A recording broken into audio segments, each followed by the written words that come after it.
Om Swastiastu. Tema kita pada malam hari ini ya, ada sore, mungkin di daerah barat masih sore, kita di tengah ini. Sudah masuki petang. Tema kita hari inilah juru selamat ya. Ya, juru selamat di dalam perspektif agama Hindu. Saudara-saudara sekalian, belakang ini sangat marak sekali kita ditontonkan, kemudian disuguhkan bagaimana setiap penganut-penganut agama sangat kultus sekali kepada juru selamat mereka. Itu tentu hal yang sangat wajar. Mengapa demikian? Karena juru selamatlah segalanya. Bahkan menempatkan juru selamat sebagai nabi, bahkan ada yang mengatakan bukan nabi, ya, bahkan Tuhan yang mewujud. Ya, kebetulan saya sempat mengampu mata kuliah studi agama yang dulu namanya perbandingan agama.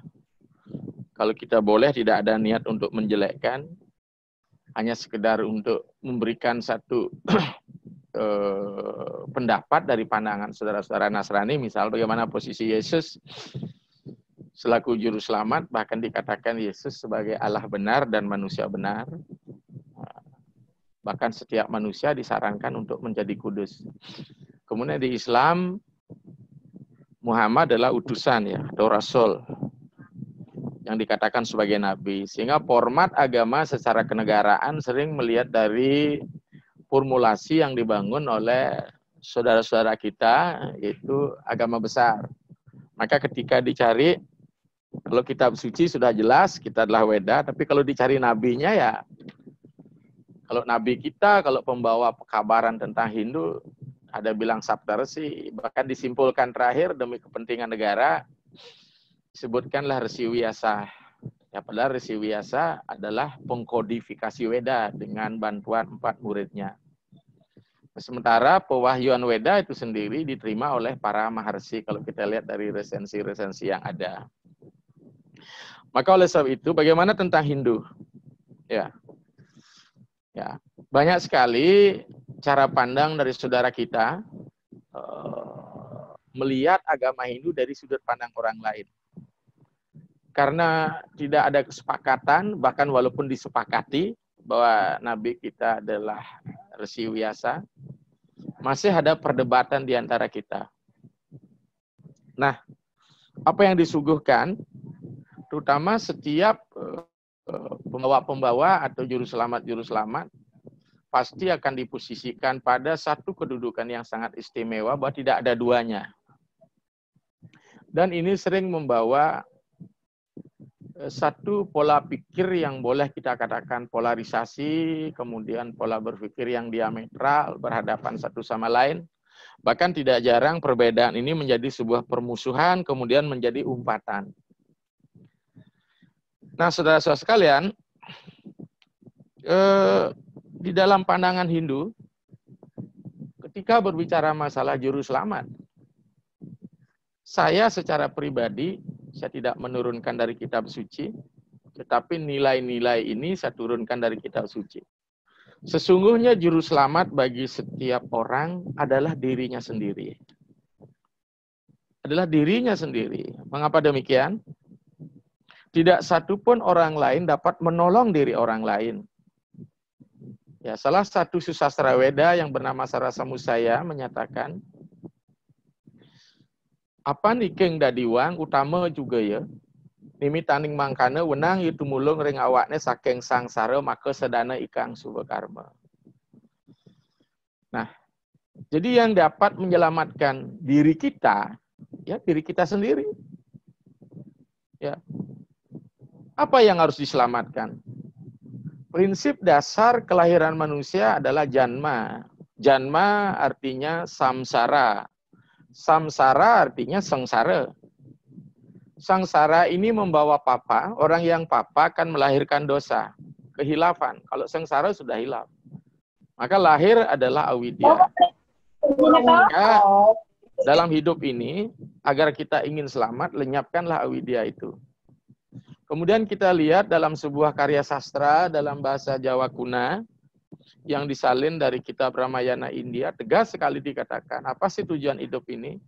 Kesaya nikang pape nahan prayojana. Jadi melenyapkan penderitaan, itulah tujuan kita lahir. Nah, walaupun secara tekstual, di dalam Bhagavad Gita, bab 4, sloka 7 dan 8, di situ dengan tegas dikatakan, Yada yada hidarmasya, glanir bawati barata, abhyutamam adarmasya, tatat atmanam sriyam aham. Lanjutkan lagi, paritranaya sadunam, winasaya caduskritam, dharma samta panardaya, sambawati yuge yuge. Jadi Tuhan di situ, ya, ada yang memberikan pandang bahwa Tuhan memberikan janji kepada kita bahwa ketika dunia ini mengalami kehancuran, ya, kekacauan, Tuhan akan lahir menjelma ke muka bumi ini. Sehingga dalam konsep agama secara narasi besar, kita menerima apa yang disebut dengan awatara. Nah, jadi Tuhan turun menyelamatkan manusia. Nah, ketika kita berbicara tadi apa hubungannya antara manusia selagi menyelamatkan dirinya sendiri dengan Tuhan yang hadir untuk membumi. Mungkin hari ini ada dalam pertanyaan saya, begitu wabah corona merajalela di seluruh dunia, siapa awatara yang hadir? Ya. Siapa awatara yang hadir menyelamatkan kita? Bahkan kalau kita berpikir tentang Sri Krishna saja misalnya, bukan berarti kita menampilkan, karena keimanan kita sudah menjamin seperti itu di serada kita. Ini kan kasus di keluarga intern Barata saja, di keluarga Wangsa Kuru. Ya. Bagaimana kalau ada kekacauan di luar bangsa itu, apakah Krishna akan lahir? Ketika juga urusan konflik antara Rahwana dengan Rama, apa Rama harus hadir di situ sehingga memerangi itu. Maka dengan demikian, saudara sekalian, tentang juru selamat ini, mungkin di saudara-saudara lain menyebut dengan Mesias, ya. Tanggapan saya bahwa sesungguhnya juru selamat itu hanya berpulang pada diri kita. Ya.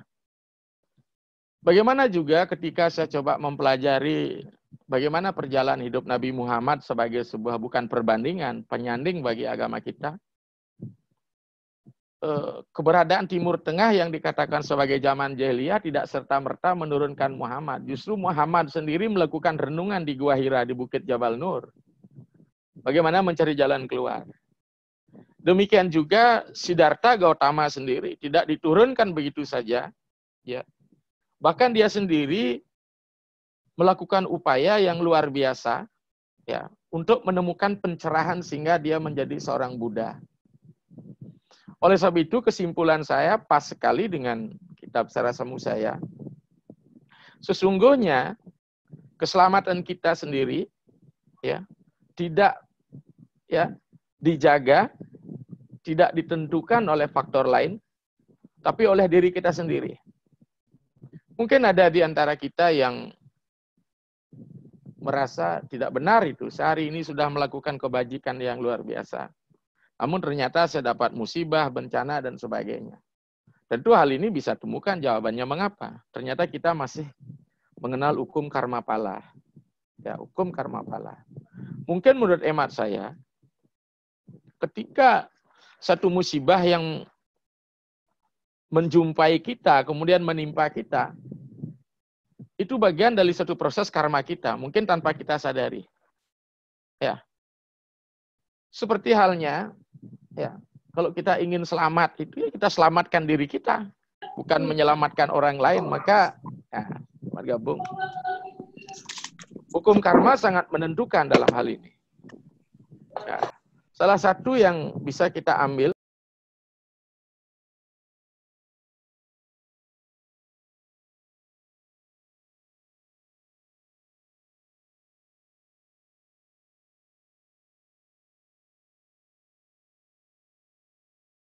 seratus anaknya musnah, dia mengadu kepada Sri Krishna, mengapa sangat menderita sekali hidup saya, 100 anak saya terbunuh semua, kemudian saya lahir dengan buta. Ya. Di situ Krishna memutar kembali mereview di mana 50 kali kelahiran terdahulu ternyata ya Drestarasta itulah seorang pemburu ya yang kemudian dengan panah apinya mampu memusnahkan sarang burung pada sebuah pohon dan menewaskan 100 anak burung.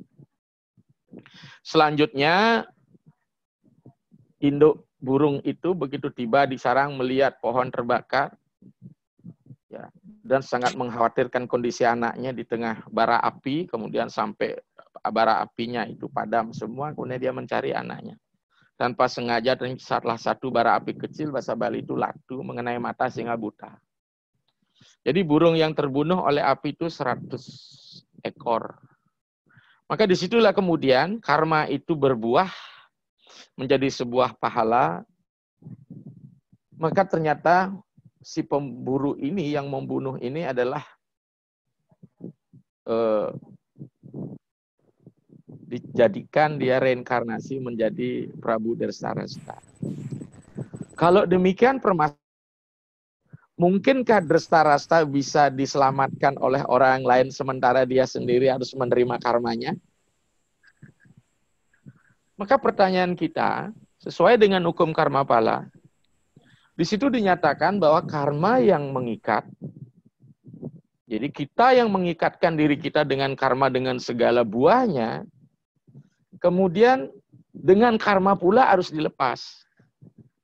Siapa yang harus melepas? Siapa yang mengikat? Dia yang melepas. Bahasa nyanyiannya, siapa yang mulai, itu yang mengakhiri. Maka tidak satu pun karma-karma personal kita akan bisa dilepaskan oleh tokoh-tokoh yang hadir. Tuhan tidak akan menyelamatkan personality seseorang. Itu harus ada kerja keras dan upaya. Jika dengan demikian, apakah di dalam Hindu ada fatalistik kita menyerah dengan hasil karma masa lampau kita sebagai pahala kita terima dalam kehidupan ini? Tentu tidak. Tentu tidak. Pahala dari karma masa lampau merupakan takdir bagi kita. Tapi kalau di sini kita melakukan ikhtiar untuk penyelamatan diri, melakukan salvation, melakukan rehabilitasi melalui karma, yakin sekali saya,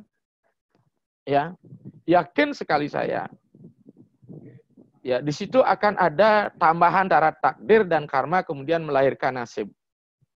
Maka dengan demikian, takdir kita tidak akan bisa diselamatkan oleh juru selamat itu kecuali oleh diri kita sendiri selaku juru selamat. Ya. Pertanyaan kita, mungkinkah Krishna menyelamatkan kita? Ya.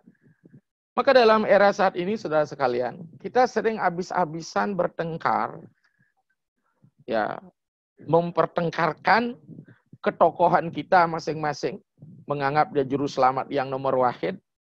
Akhirnya kita sendiri ketinggalan untuk melakukan karma-karma baik karena kita justru saling umpat sesama umat beragama, bahkan antar umat beragama mengklaim bahwa juru selamat kita lebih mampu menyelamatkan kita. Padahal kita sering berlaku di luar kesetiakawanan sosial. Karena ketika kita sudah menyakiti orang lain, kalau kita sadari bahwa semua ini adalah ciptaan Tuhan, maka menyakiti penciptanya, apa menyakiti ciptaannya sesungguhnya kita menyakiti sang pencipta. Ya. Bagaimana mungkin Tuhan akan menyelamatkan sama dengan kita, Tuhan yang baik ibaratkan orang tua yang baik. Ketika orang tua yang baik dan bijaksana ketika anaknya nakal, ya saya yakin Tuhan adalah sebaik-baik, Tuhan adalah sebenar-benar. Ketika anaknya nakal, pengikut-pengikutnya nakal, begitu saja kita andaikan orang tua. Ya, seperti orang tua ini. Mungkinkah anak tetangga yang diajak bertengkar yang disalahkan? Atau anaknya sendiri yang disalahkan? Tentu orang yang bijaksana tidak akan membela anaknya. Ya, bisa aja dia berpikir secara netral, kemudian memposisikan apa sebabnya, siapa yang salah. Orang tua yang baik akan ya memberikan punishment terhadap anaknya karena melakukan tindak. Jadi kita tidak bisa membela nama juru selamat kita sementara kita sendiri berlaku semena-mena. Ini yang terjadi saya saksikan saat ini di media sosial yang sibuk memperdebatkan, mencari kebenaran bahwa juru selamatnya. Tapi kalau kita sendiri, ya ibaratnya kita hanyut, ya kita sibuk memperdebatkan juru selamat kita agar kita selamat, agar tidak hanyut. Uang kita sendiri tidak pernah berpegang pada sop yang telah diberikan oleh juru selamat kita. Maka sudah kuncinya seperti apa? Di dalam agama Hindu, juru selamat itu adalah Tuhan sebenarnya, sebagai hakiki. Kemudian Tuhan dalam pandangan agama Hindu yang berpikir secara Adwaita Vedanta adalah menjadi Atman pada diri setiap makhluk. Nah, pertanyaan kita, ketika Atman itu masuk pada jasad dalam proses material, ada pertanyaan mahasiswa saya, apakah Tuhan tidak ikut menderitakan dirinya? Karena dia ada pada diri setiap makhluk. Ya. Apa beliau tidak ikut menderitakan dirinya? Bahkan ada statement, siapakah Atman? Atman adalah Brahman atau Tuhan-Tuhan yang terpenjara pada diri setiap makhluk. Saya yakin, kalau sudah itu untuk apa Tuhan menciptakan alam ini? Saya sering ditanya, kalau sudah tahu menimbulkan penderitaan dari ciptaannya. Saya yakin dan percaya kalau analognya kita sebagai orang tua, tidak satu pun orang tua menginginkan anaknya berbuat yang tidak baik di luar kesetiakawanan sosial. Tapi kenyataannya, ketika anak ini lahir, dia juga membawa karmanya masing-masing. Ya. Walaupun sudah dibina sekaligus, kita masih ingat bagaimana Sri Krishna mempunyai anak Sangsamba yang merupakan kunci daripada kehancuran Wangsa Yadu. Ya, kurang apa Sri Krishna? Tapi karena beliau lahir sebagai manusia, anaknya bukan Sri Krishna, kan demikian. Ya, sama dengan bagaimana bijaksananya Drona juga. Tapi begitu sayang kepada anak, di mana anaknya berpihak pada Korawa, maka akhirnya beliau nyerah dan sulit menentukan sikap. Dia berada di posisi mana sehingga harus dibunuh oleh Arjuna, murid kesayangannya. Nah, oleh sebab itu, saudara sekalian, ketika kita di sini menyalahgunakan wewenang kita selaku manusia yang ciptaannya yang notabene percikan terkecil pada diri, kalau kita melakukan tindakan terpuji dan tidak menyelamatkan diri kita, bukan justru kita diselamatkan oleh juru selamat kita, tapi justru kita akan menenggelamkan juru selamat maha besar kita yang telah menurunkan hukum retanya ini. Hukum reta ini apa? Ya, hukum yang diturunkan oleh Tuhan dan beliau tidak akan mengatur secara personality, karena secara personality, secara pribadi, kita sudah dikenal hukum karma. Hukum karma adalah hukum yang instrumen yang meliputi kehidupan manusia. Sementara reta adalah hukum alam. Hukum alam ini tentu memiliki nilai dan spiritual yang luar biasa. Maka oleh sebab itu, saudara sekalian, ketika bicara dunia ini hancur, maka di sini kita perlu melakukan renungan, apakah ini dosa personal atau dosa akumulatif dari personal-personal menjadi dosa bersama yang harus kita tanggung. Ya. Apalagi mohon maaf di era saat ini masih perdebatan benar dan salah. Ketika kehancuran terjadi akibat COVID ini banyak yang terbunuh. Ya. Saya yakin hukum karma akan berjalan. Karena apakah ini hukum Tuhan juga kita tidak tahu. Kalau memang ini penyebabnya bukan buatan manusia, berarti hukum Tuhan. Apakah Tuhan dalam ini kejam meniadakan manusia? Saya yakin tidak. Beliau kan hanya mengatur populasi yang ada. Tetapi kembali, ya, Tuhan memberikan kita ruang untuk memilih. Sederhana saja kita kembali kepada Mahabharata kembali. Dan Bharatayuddha. Menjadi perkara yang sangat mudah kalau Sri Krishna bisa mengubah mindset yang dibangun oleh Korawa untuk tidak melakukan peperangan. Bahkan beliau sendiri sebagai utusan Pandawa untuk meminta kerajaan Indraprastha kan juga terjadi peperangan, bahkan dianggap tukang sulap. Kalau memang beliau seorang penyelamat yang luar biasa, tentu bisa mengubah. Tetapi terus terang saja, ya, maka Arjuna tidak punya kredit poin untuk melakukan itu. Maka Arjuna harus hadir sebagai penyelangat wangsa kuru di satu sisi. Tadi semena-mena yang dilakukan oleh Satyakarawa. Ya. Juga memberikan satu dedikasi karma. Karena seperti kata tadi, karma yang mengikat, karma pula yang melepaskan. Itu pun perintah Sri Krishna tidak serta-merta diterima. Jangankan Duryodhana yang memiliki jiwa picik karena sudah dicuci otak, ya, brainwash oleh Sakuni. Maka di antara Pandawa hanya Arjuna yang bisa menerima. Itu pun melalui satu proses. Bayangkan 18 bab diturunkan di Bhagavad Gita. Pertama Arjuna masih sangat ragu, Arjuna Wisada Yoga. Di situ Arjuna memberikan pengetahuan-pengetahuan. Maka untuk dapat menyelamatkan diri kita masing-masing, semua menyelamatkan diri masing-masing. Ya. Apa yang dipakai mengedukasi? Tentu adalah ajaran-ajaran agama. Maka kalau benar ajaran-ajaran agama itu diturunkan oleh juru selamat kita, baik diwahyukan oleh para maharsi, maka pertanggungjawaban pribadilah sesungguhnya untuk melembagakan itu.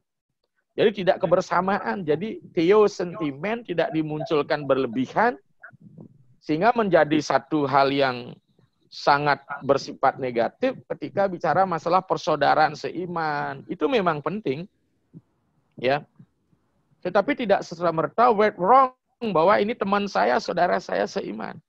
Karena di situ ada karma-karma pribadi yang dibangun oleh manusia di dalam sebuah komunitas yang mungkin agamanya sama. Sehingga melahirkan apa yang disebut dengan teosentimen, sentimen keagamaan. Dan hari ini kita disuguhkan seperti itu di media. Ya. Karena apa? Kalau sudah saudara seiman, udah benar.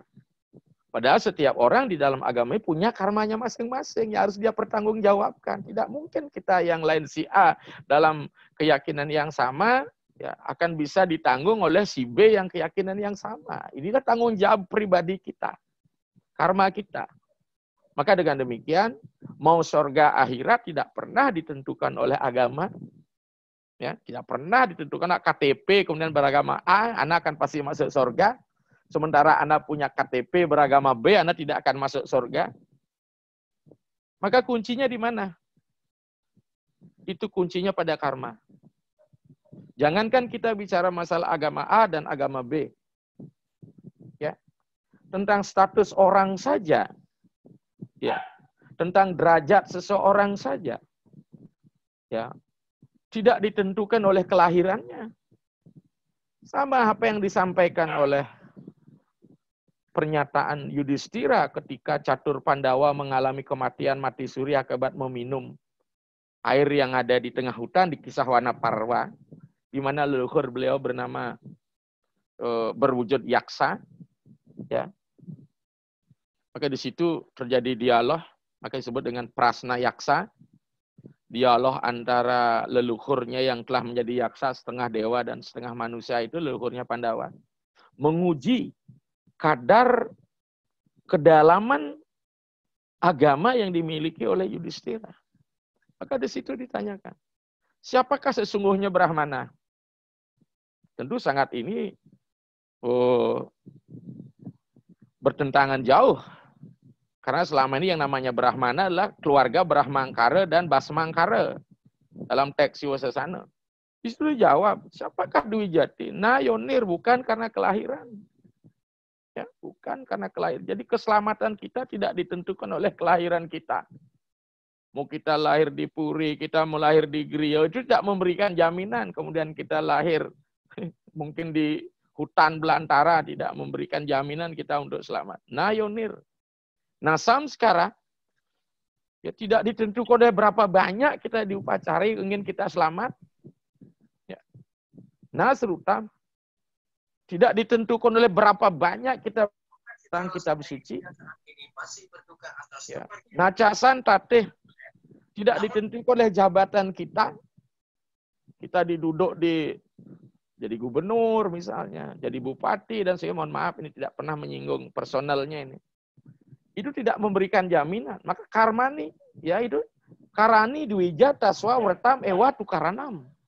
Jadi orang itu disebut kebrahmanaan menjadi seorang pendeta bukan ditentukan oleh kelahirannya, upacaranya, ya. Apalagi atribut lahiriahnya saat ini, tapi ditentukan oleh karmanya. Karena ini diwija wertam ewatu karena murtam. Karena karmanya. Maka oleh sebab itu, karmalah sesungguhnya menyelamatkan kita. Tentu bukan karma dari juru selamat, tapi karma dari diri kita yang menjadi juru selamat kita. Maka oleh itu, saudara-saudara, terutama yang di Hindu, kita tidak usah berkecil hati. Mungkin kita menjadi agama minoritas. Sekali-sekali kita kembali kepada prinsip-prinsip yang ditanamkan oleh Buddha, maka Buddha tidak pernah memperdebatkan tentang ketuhanannya, bahkan dia dipandang sebagai agama yang ateis. Ya. Mengapa demikian? Karena memang berbicara tentang ketuhanan, terutama di Hinayana, di Theravada, tidak pernah itu. Karena semua sumber permasalahan ada pada dalam diri kita. Dan permasalahan itu akan lenyap apabila kita melakukan ikhtiar peningkatan diri, sehingga kita menemukan kebudaan dalam diri. Maka dengan demikian, bukan berarti dia tidak bertuhan. Ya. Jadi Tuhan itulah sesuatu yang bersifat nir semua. Maka ketika kita turunkan juru selamat kita, Tuhan kita, maka kita akan promosikan beliau bahwa beliau yang menyelamatkan kita. Kalau fakta-fakta yang terjadi sebenarnya di lapangan, mohon maaf kita tidak melihat fakta real ini. Ya, fakta real ini di lapangan. Tidak mungkin Tuhan akan menyelamatkan satu kaum. Maka saya sempat sitir ya satu ayat di saudara Muslim untuk itu sama saja. Tuhan tidak akan pernah menyelamatkan dari Tuhan tidak akan menyelamatkan satu kaum kalau bukan kaum itu yang menyelamatkan dirinya. Itu kan wacana yang sangat universal ya. Bahwa Tuhan tidak akan turut campur tergantung karma kita. Ya, karena kita sering jual plakat, jual Tuhan kita, juru selamat kita untuk mengajak orang lain. Bahkan menjelek-jelekkan bahkan agama orang lain. Maka dengan demikian prinsip-prinsip dasar di dalam juru selamat kita adalah diri kita. Apalagi di zaman saat ini. Tapi tetap kita butuh juga figur panutan. Ya, kita butuh figur panutan. Tapi kalau kita kembali menelisik dari Bhagavad Gita, kalau sudah lahir sebagai manusia tentu tidak ada yang sempurna. Ya, kan terus terang ada yang kategori satwika, ada orang yang kategori tamasika. Ya, mohon maaf dulu.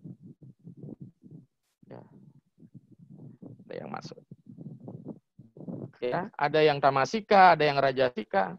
Sehingga kita sendiri tidak bisa menjadikan sosok seseorang itu figur 100%, walaupun dia seorang purna avatar misalnya sekalipun. Karena dia masih Bhagavad Gita menyatakan Matra separsa kontea situsna dukada agama payuno nityam titik sabarata. Begitu sang roh sekaliber apapun sucinya, ketika dia bersentuhan dengan dunia material, matra separsa, matra matter, separsa bersentuh dengan dunia material, maka dia akan mengalami situsna suka dukada, akan mengalami suka dan duka. Ya. Agama payuno nityam titik sabarata. Tapi itu tidak akan langgeng. Dia datang dan pergi datangnya. Karena hukum mayawadi yang memang merupakan hukum badan ini dan hukum pikiran itu memang tidak kekal. Maka tidak akan ada yang sempurna. Di satu sisi, sifat-sifat ketuhanannya bisa menurun kadarnya ketika unsur material yang bisa lebih mendominasi.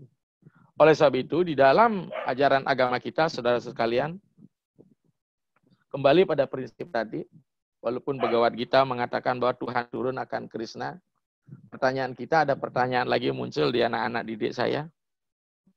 Apakah ketika 10 awatara ini muncul, nanti kalau ada kekacauan lagi, sampai di Kalki Awatara, siapa juru selamat kita? Katanya kan cuma 10.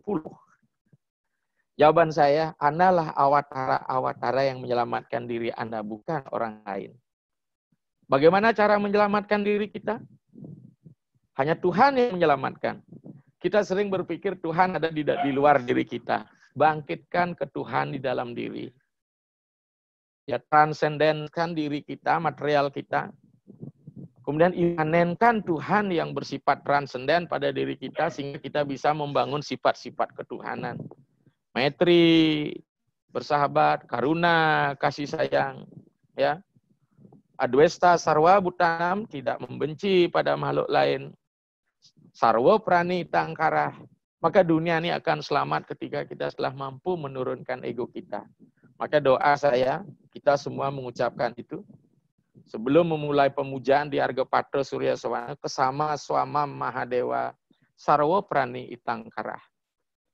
Kesama swamam, kesa akhiri mai kepemilikan ego sektoral, Mahadewa, kesama swamam, mam artinya saya, yang ada pada diri saya. Kalau ego-ego kita sudah turun, itu merupakan langkah awal kita melakukan penyelamatan pada diri kita. Ketika ego-ego ini masih bercokol pada diri kita, kita butuh penghormatan, kita gila dalam penghormatan. Ini sesungguhnya sudah merupakan penyakit. Ya, kemarin kita sempat di Bali TV mengatakan bahwa penyakit itu terdiri dari 3 unsur. Adiatmika wiyadi, adi bautika wiyadi, ya, kemudian adi dewika wiyadi. Ketika kita bicara masalah adiatmika wiyadi itu artinya penyakit. Jadi penyakit yang ada dalam diri kita. Baik skala maupun niskala. Apa yang skala? Karena kerusakan organ, gagal ginjal, gagal jantung, dan sebagainya itu adalah bersifat fisikal. Tapi penyakit yang memang ada di dalam diri kita yang bersifat psikis, ego, ya selantiasa ingin dilayani, kemudian merasa paling dan sebagainya, itu bagian sudah penyakit. Kalau sudah kita penyakit, bagaimana mungkin kita menyelamatkan orang lain? Karena orang lain sendiri kita posisikan seperti apa? Seperti anak buah kita, bawahan kita. Bahkan mungkin ketika kita berada posisi yang lebih tinggi, kita tidak lagi merasa sebagai manusia. Atau menganggap orang lain bukan sebagai manusia lagi, sehingga kita perlakukan semena-mena. Sehingga gagallah sebenarnya kita di atas. Maka pertanyaan saya ketika kita berada menjadi seorang pemimpin, kita seolah sudah mampu menyelamatkan orang lain, sementara kita sendiri menjerembabkan diri kita pada lembah penderitaan yang apa? Mungkinkah Tuhan akan menyelamatkan kita seperti itu? Walaupun kita sembahyang, ya dengan segala identitas pasukan spiritual kita, saya yakin tidak. Karena kita butuh perilaku. Perilaku inilah yang disebut karma, saudara-saudara sekalian. Maka dengan demikian, lenyapkan dulu penyakit kita dalam diri, ego sektoral kita, menganggap mungkin ego kelompok kita bahwa kita yang paling baik dan benar, mungkin ideologi kita. Tinggal sekarang bagaimana cara memetakan itu? Ya, bagaimana cara memetakan? Mungkin intelektual kita hebat, kita sebagai seorang profesor dan sebagainya. Mohon maaf ini Pak Nyoman yang ada di Kalimantan tidak ada maksud apa-apa. Profesor jabatan akademis, tapi masalah karma tidak ada kait dengan profesor. Alangkah baiknya seorang profesor ya berbuat yang lebih. Ya. Daripada seorang doktor itu, misalnya seorang dokter lebih baik dari seorang magister, magister lebih baik dari seorang S1, S1 lebih baik dari SMA, karena tidak ada jaminan. Tapi masyarakat kan berharap bagaimana menjadi seorang yang berintelektual sekaligus menjadi orang yang sujana. Apalagi kita sebagai seorang Hindu di Nusantara yang betul-betul memahami paham Siwa Siddhanta, kita pahami kata Siwa itu sendiri, bukan bersifat diskriminatif, justru sangat egaliter. Ya, Siwa artinya kasih sayang, suka memaafkan, memberikan harapan, mengampuni. Ini kata Siwa itu sendiri. Ya, jadi ada kasih sayang di dalamnya. Maka dari itu di Bali menjadi satu bahasa kata sewake. Maka orang-orang yang melembagakan Siwa dalam diri tidak mesti berada pada titik kulminasi harus gila dihormati. Tapi dialah sesungguhnya pelayan-pelayan. Pelayan sesama umat. Saya sebagai pendeta adalah pelayan umat. Kita harus siap menerima kunjungan umat kapanpun kalau memang sudah sangat dibutuhkan. Kita siap melayan. Jadi gereja itu tidak seperti dokter praktek, punya jam prakteknya, kita siap. 24 jam. Ya. Kalau sebab itu saudara sekalian, sebagai satu kesimpulan, secara alam besar, juru selamat kita adalah apa yang telah dibahas oleh kitab suci. Tapi keselamatan personal, pribadi, masing-masing ya itu sangat ditentukan oleh diri kita sendiri. Maka apa sebagainya? Kembali pada kitab suci.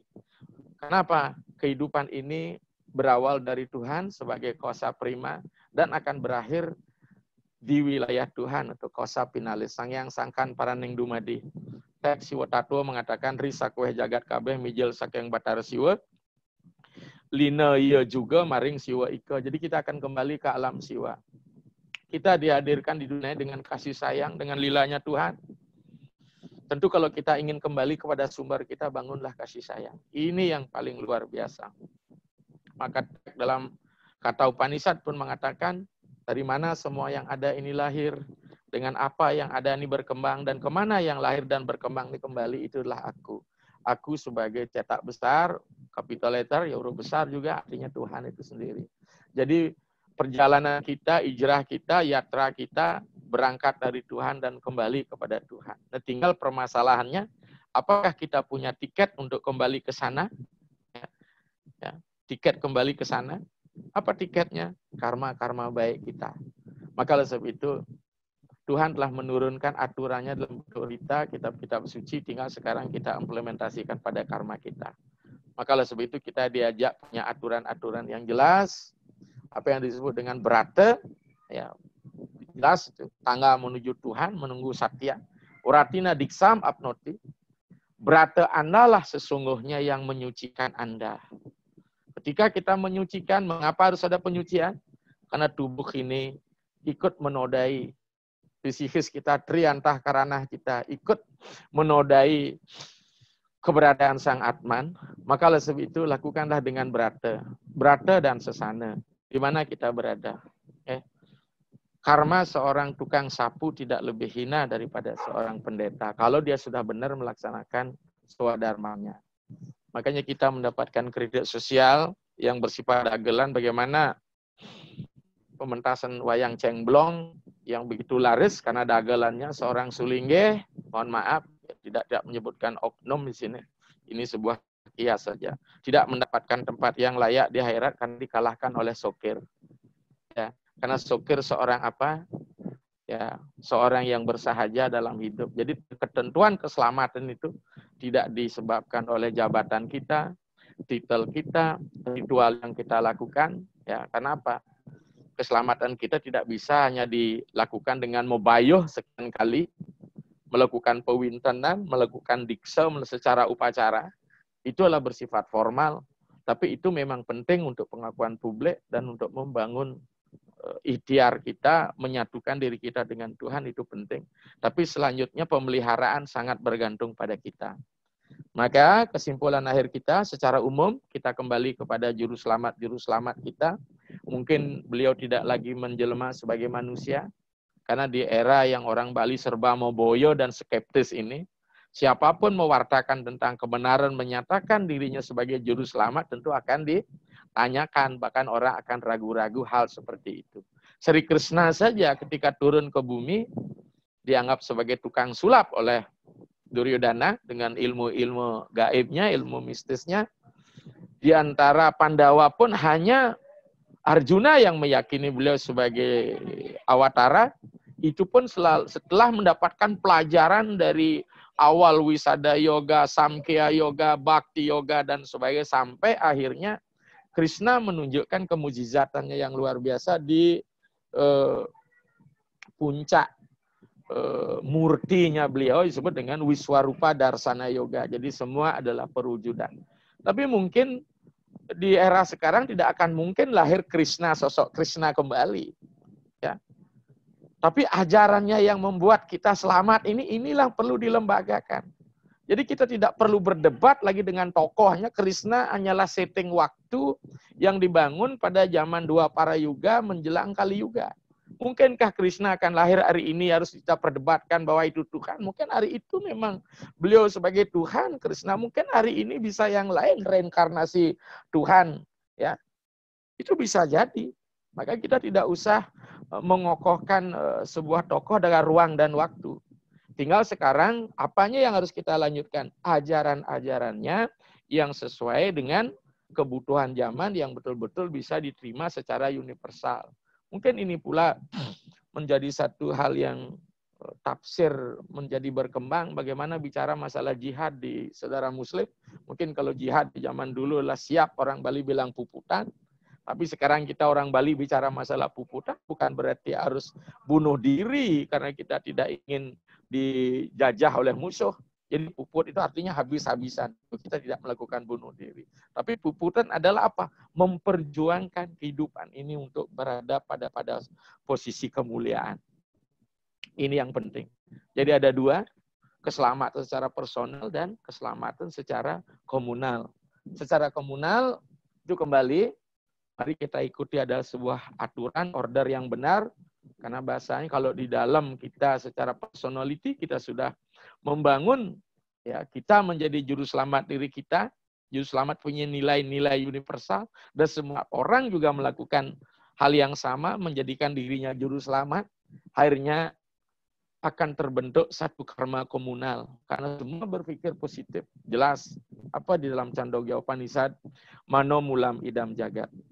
Dengan demikian, kita tidak usah lagi memperdebatkan tentang ajaran ini lebih baik dan ajaran itu lebih jelek. Tinggal sekarang konsekuensi dari sebuah karma itu melahirkan kebajikan tidak bagi semua orang. Walaupun mungkin dalam kitab suci ada jaminannya, ya terus terang aja, saya masih ingat kata bijak Gandhi, walaupun 1000 Weda mengatakan api itu dingin, jangan dipercaya. Artinya apa? Kita tidak boleh 100% meyakini. Ya, kalau bukan ini, siapa yang diyakin mungkin akan seperti itu. Dia kembali pada sisi ketika proses pewahyuan tadi yang menerima adalah manusia. Maka kalau memang kitab itu benar, tidak perlu ada tafsir-tafsir lagi. Nah, tafsir pun akhirnya masuk kepentingan di dalamnya. Di Bali pun demikian. Ya, tafsir akan sangat ditentukan oleh selera si penafsir. Ketika diri si penafsir dirugikan oleh kitab suci, maka akan mulai pembelokan-pembelokan. Karena saat ini kan banyak, ini kitab suci sesuai dengan aslinya, gitu. Apa selama ini kitanya palsu, gitu.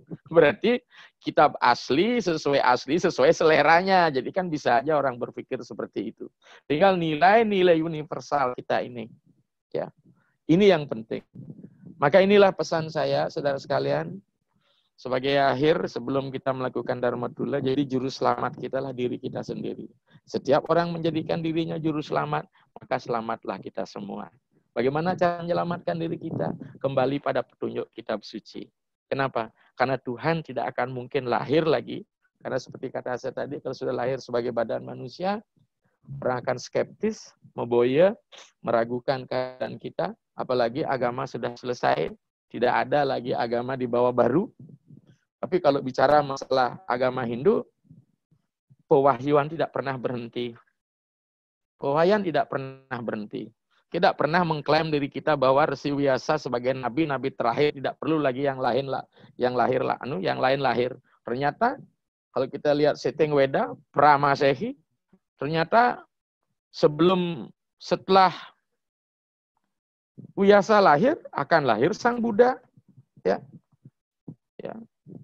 Jadi dengan demikian pekabaran baru sebagai guru-guru spiritual, saya kira banyak yang lahir saat ini juga. Mungkin skupnya tidak seluas.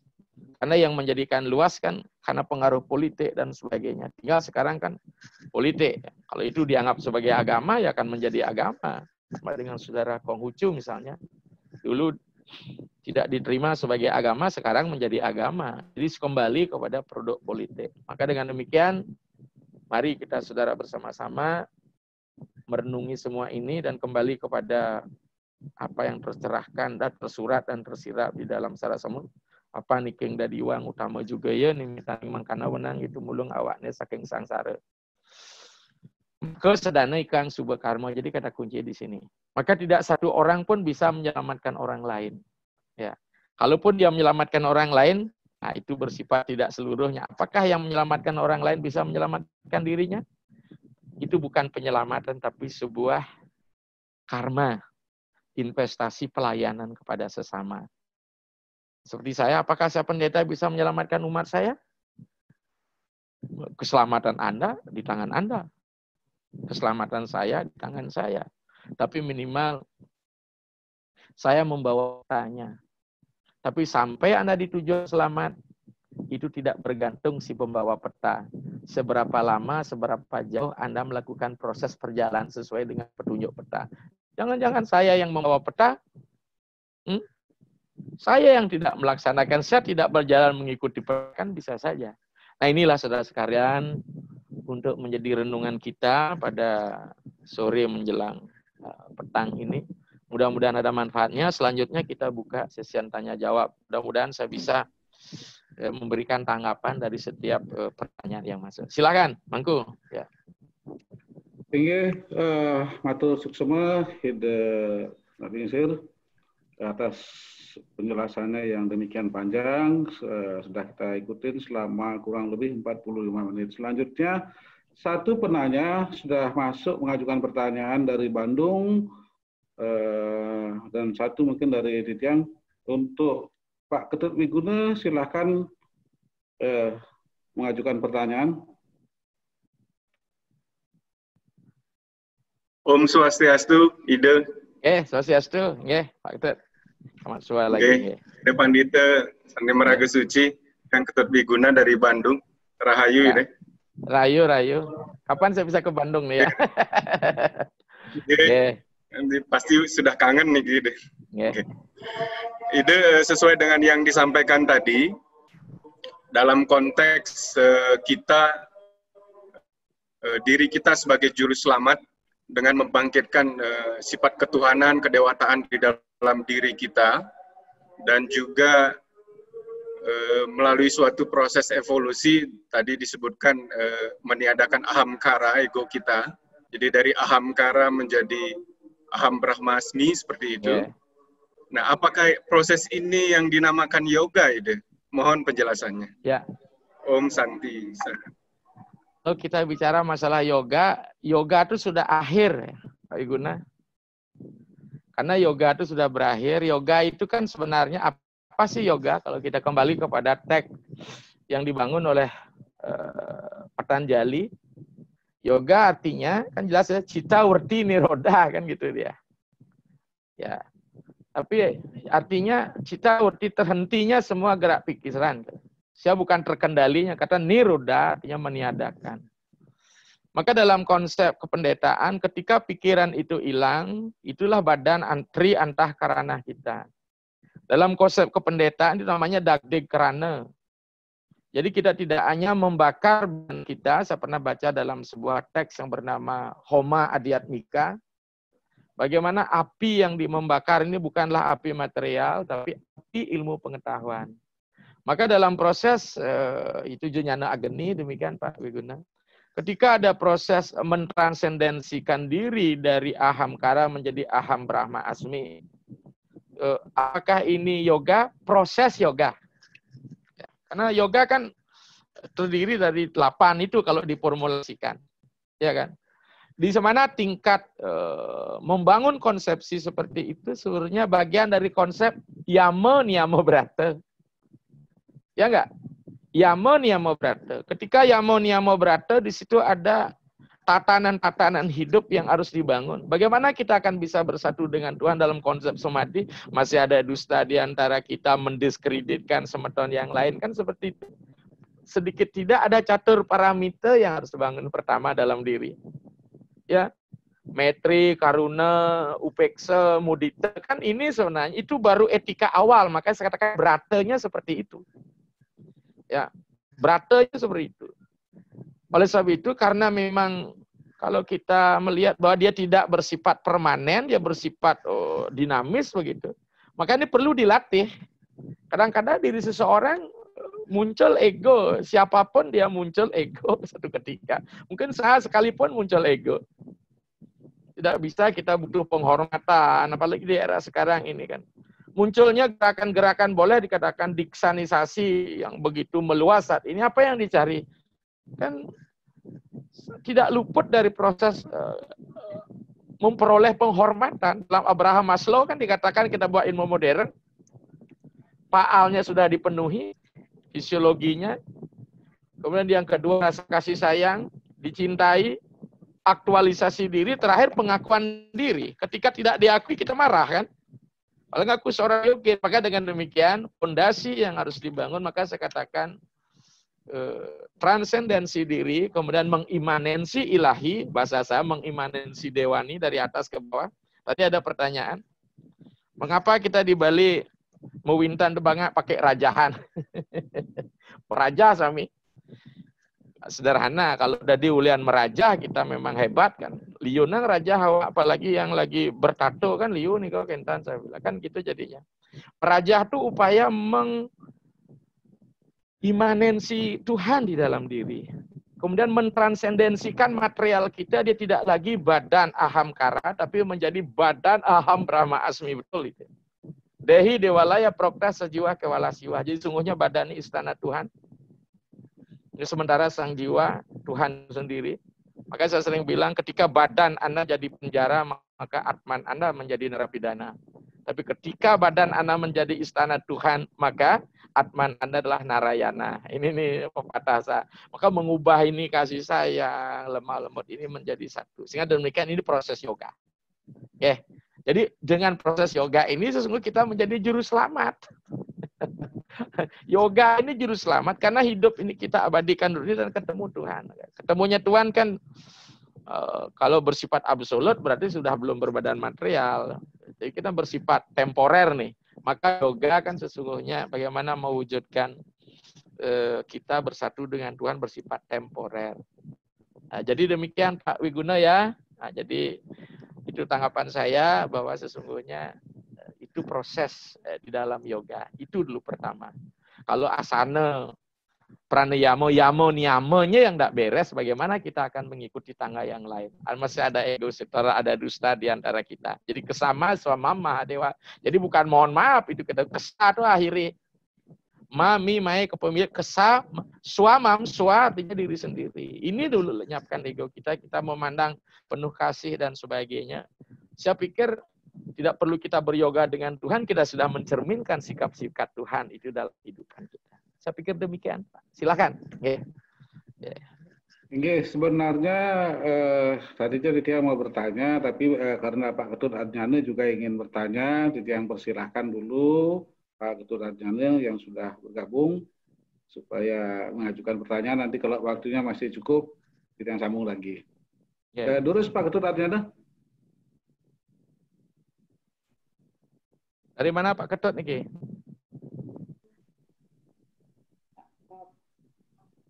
Silakan Pak. Silakan Pak Ketut. Unmute dulu Pak Ketut. Bisa di unmute lokal. Mic-nya Pak Ketut. Mic-nya di unmute dulu. Pak Ketut Adnyane, silakan. Itu yang di sini tidak bisa melihat semuanya. Harus diturunkan dulu. Mic-nya di unmute dulu. Itu bisa dari sana.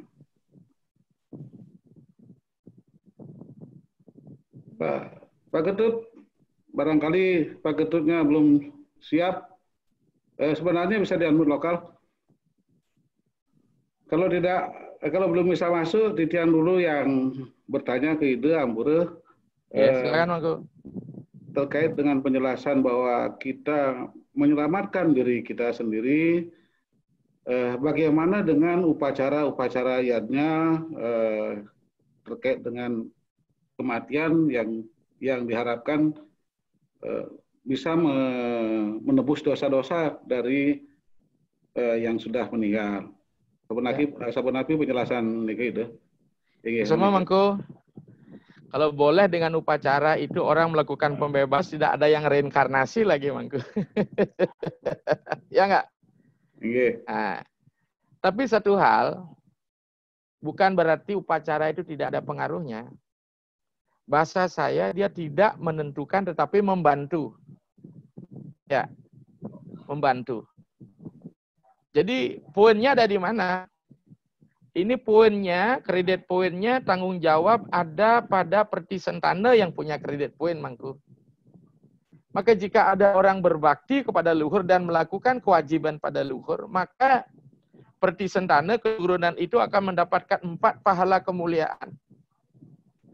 Apa dikatakan di situ? Pertama adalah Kerti. Kerti itu artinya Paleman Ringhayu.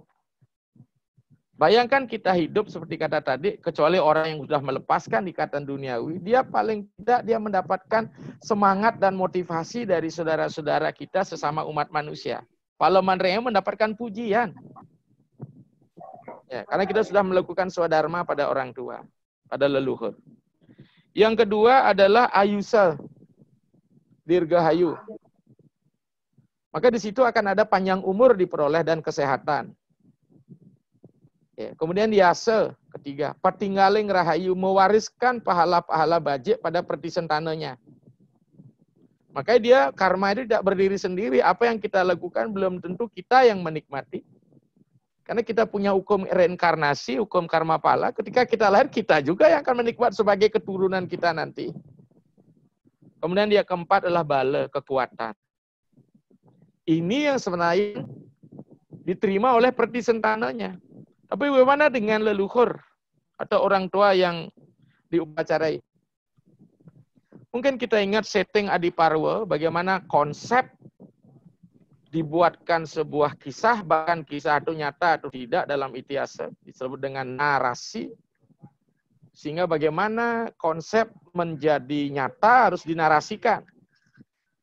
Prabu Yayati yang melakukan satu disiplin yoga yang luar biasa, dia belum bisa melakukan pembebasan bagaimanapun hidup.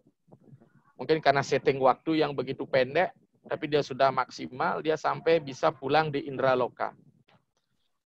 Bahkan di Indraloka sendiri, dia ditanya oleh Dewa Indra, wahai Ayayati, adakah orang yang lebih mulia melakukan tapa di dunia hanya pada itu? Nah kembali, karena dunia Indra, dunia kedewaan adalah dunia fisikis, maka Hindu tidak melihat swarga, Iswara Loka, Surya Loka. Bukan tujuan akhir, itu masih tujuan antara sebelum kita mencapai moksa. Karena itu adalah dunia fisikis. Dunia fisikis adalah dunia yang bisa digambarkan, walaupun dia tanpa material misalnya. Itu dunia konsep. Jadi sorga itu konsep tentang sebuah keindahan, segala tersedia. Tapi yang dipentingkan adalah moksa. Tanpa pemikiran, apa yang dikatakan oleh yoga itu, cita, werti, niroda, terhentinya gelak pikiran, memori tidak ada. Hangusnya triantah karana itu. Ya, satwa merajas tamas. Kalau itu sudah ada, tidak ada sorga, tidak ada neraka lagi. Walaupun sesungguhnya di surga ada Tuhan, di neraka juga Tuhan. Karena Tuhan Maha Kuasa meresapi di segala ciptaan, baik di dunia ideologi, dunia fisikis. Kita kembali Prabu Yayati, akhirnya Dewa Indra marah. Nah kembali lagi, para dewa aja bisa marah. Ya, karena dia masih punya sifat. Bahkan kita dihadapkan pada purana-purana kita, dewa satu bisa bertempur dengan dewa lain. Maka pertanyaan kita, apakah kita perlu memuja itu? Perlu sebagai dunia antara. Ya, karena untuk memuja yang maha tidak bersifat memang sulit. Maka disitulah kemudian pertisentananya, anak dari Madawi bernama Sang Siwi, persis melakukan Hagniotra. Karena Dewa Indra saat itu ingin menjatuhkan hukuman punishment kepada Yayati yang begitu sombongnya, yang sudah mendapat Indraloka, ingin diturunkan lagi artinya reinkarnasi. Tapi karena upacara yang dibuat oleh keturunannya ini dalam bentuk ya sekerti bentuk Agniotra, maka asap yang dihasilkan oleh Agniotra itu mampu menyangga kejatuhan dari Prabu Yadi sehingga tidak lahir ke muka bumi ini. Nah, dia kenikmatan di sana. Ya ini. Maka dengan demikian saudara sekalian, Pak Mangku ya, Mangku. Jadi dia sifatnya membantu. Ya, karena bagaimanapun leluhur telah mengorbankan dirinya. Sama ketika kita melakukan upacara, apakah Tuhan minta? Saya yakin beliau tidak. Tapi bagi anak umat yang baik, sama seperti orang tua anak yang baik, dia akan membalaskan itu. Apakah orang tua akan senang? Tapi kalau sudah dilandasi oleh sebuah dedikasi yang luar biasa, kenapa tidak? Tapi tetap masih pada di alam pikiran karena suka dan duka, senang dan derita masih ada di alam pikiran. Ya, maka upacara itu Mohon maaf ini kita kembali pada teks Agastya Parwa, bagian dari yatnya, di situ dijelaskan, ya kalingannya 3 ikang karya amuhara swarga, sesungguhnya 3 jalan atau pintu untuk menuju swarga, tape yatnya kerti. Jadi amal kebajikan, ritual dalam bentuk yatnya itu masih bermuara di swarga. Ya, maka itu dalam pandangan agama Hindu, upacara mengantarkan di swarga. Pertanyaan kita lagi ada Mas Yosa, apakah dengan upacara leluhur saya berdosa melakukan tindakan tidak terpuji membunuh dengan upacara masih dapat surga? Masih, saya bilang. Tidak usah khawatir. Karena di sisi-sisi kejelekannya mungkin ada sisi positif. Sama ketika Duryodhana di akhirat di swarga Rohano Parwa, sejelek karmanya tetap menikmati swarga atau surga mendahului dari pancapan dakwah. Jadi dengan demikian, tidak bisa ditimbang karma buruknya 10, karma baiknya 9, jadi -1, jadi neraka abadi. Itu bukan matematis di sana. Ya. Maka dengan demikian kita menerima swarga ciuta, neraka ciuta. Itulah sebenarnya yang mengantarkan kita lahir untuk ke sini. Saya kira demikian, Mangku. Ya. Oke. Oke, matur suksema itu barangkali satu lagi untuk Pak Ketut Adnyana masih ada pertanyaan, terus Pak Ketut. Suksema jero mangku Ketut Wirata. Om Swastiastu, Ida Pandita. Nggih, dari Bandung lagi nih. Nggih, tiang Ketut Adnyana rutin mengikuti. Niki pertanyaan tiang. Jadi dari paparan Ida tadi kaitannya dengan penyelamatan nasib kita masing-masing sama sekali tidak tergantung dari para pencerah, para guru dan lain sebagainya. Itu mutlak adalah karma kita sendiri. Memang itu dibuktikan Krishna sama sekali tidak pernah bisa mengajak Arjuna untuk moksa. Demikian juga Nabi Muhammad, Yesus, Buddha dan lain sebagainya. Dan akhirnya tiang secara pragmatis melihat di lapangan justru para pengikut pencerah itu menjadi fanatik buta dan sempit terhadap ajarannya, dan ini yang mengantarkan kita ke yuga-yuga berikutnya. Ya. Akhirnya Kali Yuga yang melihat justru pertikaian, konflik-konflik ini justru karena agama.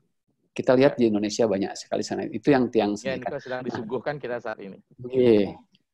Menurut Ida Pandita, bagaimana kira-kira salah satu jalan atau strategi kita untuk mengembalikan ajaran ini adalah ajaran untuk pembebasan. Bukan untuk justru mengikat kita ke yuga-yuga yang lebih jelek lagi. Kira-kira Nika yang mohon penjelasannya. Terima kasih. Kurang gini, tidak utuh saya terima, suaranya terganggu. Ulang Pak. Yang ulang ya. Nggih. Artinya justru ajaran-ajaran agama yang justru mestinya kita membebaskan kita dari keterikatan duniawi. Halo? Kira-kira siapa yang bisa mewakili nih idenya yang tadi itu? Halo? Ada gangguanku? Oke. Jadi poinnya mungkin begini, bagaimana kita mengembalikan ajaran ini sebagai ajaran pembebasan. Barangkali begitu, Pak. Semua nggih, ngenten pun nggih. Semua. Apa niki do? Halo, saya tidak. Gimana, bagaimana mengembalikan ajaran ini sebagai ajaran pembebasan, tidak menuju ke yuga-yuga lainnya. Menika barangkali. Sampai ulangku juga tidak dengar saya nih, tidak utuh. Di chatting mungkin muncul nih ya.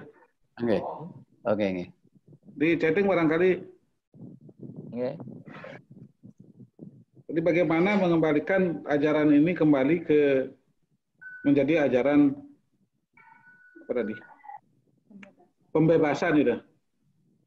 Yang mana setiap ajaran itu? Iya, ajaran kita menjadi ajaran pembebasan. Supaya tidak mengacu pada yuga yang lainnya. Ya. So kita sadari bersama memang kan kembali ketika sebuah agama menjadi komoditi menjadi komoditas barang dagangan. Bahkan dengan menjual ayat, mungkin saya juga bagian dari proses itu tanpa kita melihat dan menuduh orang lain. Saya sebagai seorang rihanan kan jual ayat juga. Jangan bisa ya. Karena Seorang pendeta itu pemilik modal simbolik, di mana modal simboliknya bisa ditukarkan yang lain. Tapi kalau memang kita punya penukar yang banyak kan tidak masalah. Konsekuensi logis mampu membawa kesejahteraan bagi semua orang kan itu menjadi inginan kita. Nah terkait dengan ini bagaimana mengembalikan ajaran ini kembali, ya agama Hindu telah memberikan porsi, ya bagaimana setiap zaman akan diadakan sebuah pembaharuan poran, maka tingkat pewahyuan itu tidak pernah berhenti pada satu zaman, Pak. Ya. Yeah. Tidak pernah berhenti. Pasti akan ada lahir orang-orang yang membawa pencerahan. Tapi kembali ke di permasalahan tadi, bukan orangnya yang kita agung-agungkan, bagaimana ajarannya yang bisa dilaksanakan. Maka parameternya seperti apa? Secara personal, kita punya narasi tradisional di Bali, apa yang dikatakan oleh Tek Uraspati Tattwa. Kalau Uraspati Tattwa kita bawa ke pembanding dan penyanding India, lah Upanishad yang ada di Bali sebenarnya itu. Bahkan beberapa tek-teknya memiliki semangat yang luar biasa, baik dari Chandogya Upanishad, Swatara Upanishad, Maitreya Upanishad, Katha Upanishad. Bahkan saya dapat kiriman dari dokter dari Jogja, ini ada yoga Upanishad lagi. Kalau bicara yoga di Bali jelas apa yang diajarkan oleh Patanjali dengan Sad Anga Yoga, kemudian di yoga-yoga di Bali di Ganapati Tattwa menjadi bukan Astanga Yoga, jadi Sad Anga Yoga. Di situ jelas dikatakan dalam Uraspati Tattwa, ya, telu prakaranikang wanganung gumawayakan desang mahyun kalepasan. Ada 3 sarana yang harus dilaksanakan ketika kita ingin mencapai kelepasan. Kelepasan ini bukan penolakan dunia sebenarnya. Ya. Ya, yadnya pun sebenarnya sebuah pelepasan kalau diartikan sebagai wairagya, bukan sesuatu yang perih gitu ya. Bahkan Tuhan pun melakukan pelepasan ketika mengadakan dunia ini, apa yang disebut dengan purusa yadnya. Ya, tubuh ini harus kita jadikan yadnya. Be instrument of the God. Kita kembali pada narasi kecil kita saja di Bali tentang puja setahu. Yadnya nge nirmalat maka laksmi sidis sedir gayur. Tubuhmu inilah kau jadikan yadnya. Maka saat itulah atmanmu tersucikan. Ya, jadi dengan demikian yadnya ini jangan diartikan ritual saja. Ya kan? Nah terkait dengan tag itu, apa itu isinya? Pertama adalah jenyana biudreha, ada 3 sarana itu. Apa itu jenyana biudreha? Weruh ring sananing sarwa tattwa kabeh gitu. Nah ajaran pencerahan kita tidak pegang apa yang diturunkan oleh Tuhan yang sebenar dengan nilai universal, karena dibelokkan oleh kepentingan kelompok dan golongan tertentu, dia menjadi sangat bias. Apalagi kehadiran sebuah agama atau sebuah ideologi di agama merupakan sebuah resistensi dari sebuah sistem kemapanan. Ini terus terang saja saya katakan. Ya, saya tidak melihat dari siapa, saya tidak tuduh, itu kenyataannya. Seorang nabi pun hadir untuk meresistensi di kelompok tertentu, saya tidak mau sebutkan di sini karena orang akan tersinggung dia. Dari sebuah sistem kemapanan. Maka dengan demikian ayat ini bisa dibelokkan, maka kembali kita weruh ring sananeng tattwa kabeh. Kata tat berarti kembali kepada hakikat. Siapa itu tat? Tuhan. Tattwa itu tat. Kita kembali ke bahasa filosofi, bahasa dunia tattwa itu filsafat. Filos dan sophos, love of wisdom. Kalau sudah agama kembali kepada tattwa, pasti dia mengajarkan cinta kasih sejati. Pikir dulu mengembalikan. Ada nggak nilai itu? Kalau ada diskriminasi, ini orang saya, ini bukan orang saya pikir udah ada pembelotan sebenarnya dari tag itu. Karena dia akan melihat kaumnya. Kadang-kadang kan bilang kalau sudah kaumnya musalah pun harus dibela, kan seperti itu. Tapi Tuhan saya kira tidak akan membela orang seperti itu. Bahkan fakta real mengatakan, ya justru di tempat seperti itu banyak ada kehancuran dan sebagainya. Jadi, urus yang sananeng tattwa kabeh, kata tat itu kembali kepada hakikat. Kembali pada hakikat, casing material bisa menyilaukan kita. Maka disinilah agama ketika beri kembali pada hakikat, apakah dia menjadi sebuah spirit, apakah dia menjadi nilai. Kita tidak berbicara masalah pantas, tidak pantas, haram dan halal gitu. Kita tidak bicara masalah itu. Menurut kita orang-orang yang belum tercerahkan itu disebut dengan durung matatwa. Kata tattwa itu dalam bahasa disebut dengan atutur. lawannya aturu berarti masih tidur. Berarti dia tidak melek. Maka di sini mengembalikan nilai. Yang kedua, setelah jenyana biudreha, tresna dosa ke saya. Apa tresna dosa ke saya? Pati palaning subha karma. Sekarang kan kita masuk pada agama industri yang notabene kalau boleh kita katakan berbuat yang sedikit-dikitnya tapi ingin mencapai hasil yang maksimal. Ini yang terjadi. Bila perlu sedikit berdoa, bedek ngai bantan tapi pang mokso kan gitu. Jadi dia sangat efisien, mekanis. Itu kan pola pikir rasional. Ya. Ini terjadi seperti itu.